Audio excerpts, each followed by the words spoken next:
Nous voici réunis ce vendredi 10 mai 2024 à l'occasion de la Journée nationale des mémoires de la traite, de l'esclavage et de leur abolition au Parc des droits de l'homme de Villeurbanne. Depuis quelques années, nous travaillons avec la ville de Villeurbanne afin qu'il existe un lieu symbolisant cette journée. Ainsi, le 10 mai 2019, la stèle reprenant l'article 1er de la loi Taubira située dans ce parc a été inaugurée par le maire de Villeurbanne. Depuis lors, avec les élus de Villeurbanne, en particulier avec Madame Agathe Faure, adjointe au maire de Villeurbanne à la ville inclusive, à la lutte contre les discriminations et la santé, nous continuons de ne rien oublier. L'histoire ici est le ciment de toutes les mémoires. Certaines pages sont glorieuses, radieuses, d'autres sont douloureuses et tragiques. Et nous les partageons toutes, y compris les plus refoulées, si je puis dire, dont beaucoup, nous le savons bien, liées à l'histoire coloniale. Partager les mémoires, c'est connaître et apprendre, bien sûr, mais c'est aussi transmettre. Notre commémoration d'aujourd'hui nous concerne au plus haut point.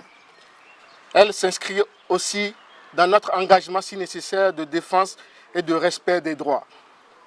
Et les droits de l'homme sont au cœur de cette journée nationale qui honore la mémoire des millions d'êtres humains réduits à l'esclavage entre le 15e et le 19e siècle.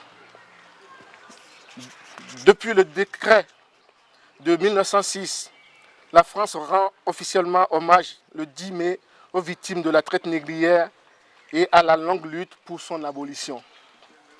C'est en fait la loi du 10 mai 2001 qui va véritablement ouvrir le temps de la mémoire après plus de 150 ans d'oubli et même de déni entretenu par notre pays.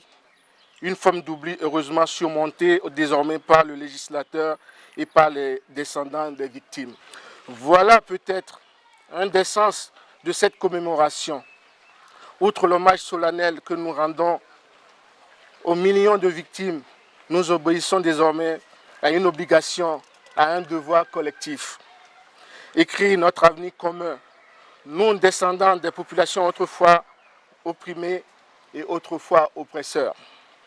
Aujourd'hui, mesdames et messieurs, chers amis, nous sommes pleinement héritiers de cette histoire. Nous en tirons les leçons en nous référant aux pages lumineuses écrites de sang et de souffrance, mais aussi de courage et d'intelligence.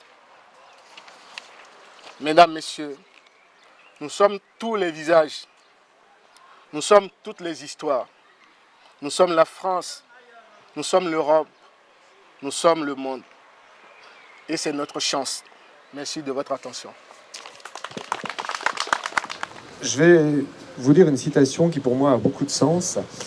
L'homme n'est vraiment que parmi d'autres hommes, également libre, et comme il n'est libre qu'à titre humain, l'esclavage d'un seul homme sur la terre, étant une offense contre le principe même de l'humanité, est une négation de la liberté de tous. Et je crois que quand on dit ça, on dit tout, puisque l'universalité est là. C'est-à-dire que quand on touche à une personne, on touche à l'humanité, on touche à chacun de nous, et à la liberté de chacun de nous. C'est à ne jamais oublier. Certains, on a parlé du Tanchecher, on a parlé d'autres, ont combattu, ont permis petit à petit de permettre, d'aller contre cette vague terrible qui balayait tout sur son passage. Ça a été long. Les Lumières en France, comme Voltaire, Montesquieu, avec ses lettres persanes, ont petit à petit semé des graines dans les esprits. Une graine après l'autre, les choses ont commencé à bouger, mais avec des terribles retours en arrière. Napoléon qui a rétabli l'esclavage, c'est-à-dire que la Révolution a permis quelques avancées qui ont été malheureusement reprises très peu de temps après.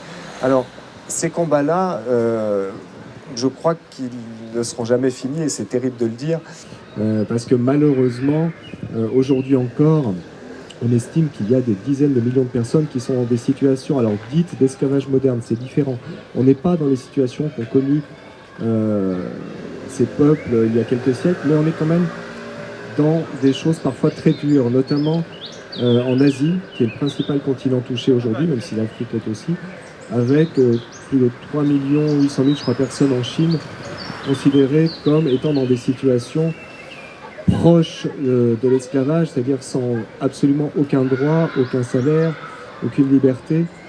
Donc ce combat, cette mémoire de ce qui a été le plus terrible finalement, de ce qui a marqué l'humanité de la pire des façons, a encore plus de sens dans cet esprit d'éviter le recommencement, d'éviter que d'autres souffrent encore aujourd'hui. Même si c'est d'une autre manière, même si rien n'est comparable, venir aujourd'hui, se retrouver, parler, c'est aussi une manière de lutter quelque part. On lutte par la mémoire, je crois. Donc voilà, j'avais une dernière petite citation, c'est celle d'Abraham Lincoln quand même, parce que quand on parle d'esclavage, on parle forcément un petit peu à un moment donné d'Abraham Lincoln. Si l'esclavage n'est pas mauvais, rien n'est mauvais.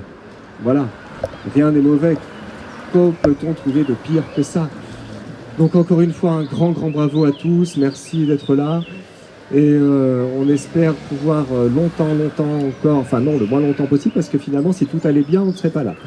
Mais on espère qu'on sera toujours ensemble à serrer les coudes, à se battre contre toutes ces injustices, à se battre pour que l'humanité soit peut-être un jour vraiment meilleure. Donc, merci pour votre invitation et bravo.